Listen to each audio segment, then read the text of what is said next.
নমস্কার সবাইকে বন্ধুরা, আজকে 18 জানুয়ারি 2025 ইংরেজি রাষ্ট্রীয় কণ্ঠপত্রিকায় উঠে আসা একটি বিশেষ গুরুত্বপূর্ণ হেডলাইনের বিস্তারিত আলোচনা কি দেওয়া হয়েছে সেটা এখন আমরা দেখব। হেডলাইনটির নাম হলো 10টি জেলা সভাপতির নাম ঘোষণা 22-এ। এখানে বলা হচ্ছে, দলের সিদ্ধান্ত ছিল গত 15 জানুয়ারির মধ্যেই ঘোষণা হবে বিজেপির 10টি সাংগঠনিক জেলা কমিটির সভাপতিদের নাম, কিন্তু দলের ভেতরে চরম গোষ্ঠী কোন্দলের ফলে 15 জানুয়ারির মধ্যে নতুন জেলা সভাপতিদের নামের তালিকা ঘোষণা করা সম্ভব হয়নি। সিদ্ধান্ত হয়েছে আগামী 22 জানুয়ারি বিজেপির 10টি সাংগঠনিক জেলা কমিটির নতুন সভাপতিদের নাম ঘোষণা করা হবে। তার জন্য দলের বিভিন্ন গোষ্ঠীর দৌড়ঝাঁপ চলছে। পরিস্থিতি এমন পর্যায়ে গেছে, নেতারা এখন হিল্লি দিল্লি শুরু করেছেন। যতটুকু খবর, শুক্রবার বিজেপির প্রদেশ সভাপতি রাজীব ভট্টাচার্য ও মুখ্যমন্ত্রী ডক্টর মানিক সাহা কেন্দ্রীয় কমিটির ডাক পেয়ে দিল্লি গেছেন। আগামীকাল দিল্লিতে গুরুত্বপূর্ণ বৈঠক রয়েছে।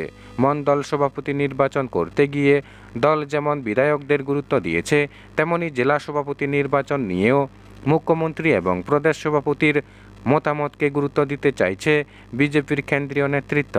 কিন্তু মণ্ডল সভাপতি নির্বাচনকে কেন্দ্র করে এখনও রাজ্যের কম করেও 35টি মণ্ডলে অসন্তোষ রয়েছে। কারণ একটাই, বেশিরভাগ ক্ষেত্রেই মণ্ডল সভাপতি পদে তাদেরকে পুনর্বাসন দেওয়া হয়েছে যারা গণবর্জিত। সাংগঠনিক কোনো ভিত্তি নেই। এসব মণ্ডল সভাপতিদের মনোনয়ন নিয়ে ব্যাপক অনিয়মের অভিযোগ রয়েছে। সাংগঠনিক তদন্ত হলে বড় ধরনের কেলেঙ্কারি প্রকাশ্যে আসবেই। আমবাসার এক নেতা তো নেশার চলে বলেই ফেলেছেন কিভাবে প্রদেশের হেভিওয়েট নেতা কিভাবে কি করছেন, তবে আজ না হয় কাল প্রকাশ্যে আসবেই। সঙ্গত কারণেই মণ্ডল সভাপতি নিয়োগ নিয়ে অসন্তোষের মধ্যেই জেলা সভাপতিদের নাম ঘোষণা নিয়ে বিজেপির ভেতরে টানাপোড়েন চলছে। তবে নির্ভরযোগ্য সূত্রের খবর হলো, জেলা সভাপতি মনোনয়নেও হয়েছে চরম গোষ্ঠী রাজনীতি। একক্ষেত্রে দুর্নীতিগ্রস্তদেরই রমরমা বলে জানা গেছে। একক্ষেত্রে বিজেপির প্রবীণ একাংশ নেতার অভিযোগ, এখন আর বিজেপিতে নিষ্ঠাবান নেতা কর্মীদের গুরুত্ব নেই।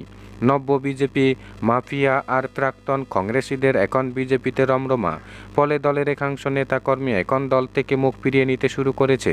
আগামী দিনে যার খেসারত দিতে হবে বিজেপি নেতাদের। বন্ধুরা, খবর আপাতত এই পর্যন্ত। বন্ধুরা, ভিডিওটি ভালো লাগলে লাইক শেয়ার সাবস্ক্রাইব করে আমাদের সঙ্গে থাকুন। ধন্যবাদ সবাইকে ভিডিওটি দেখার জন্য।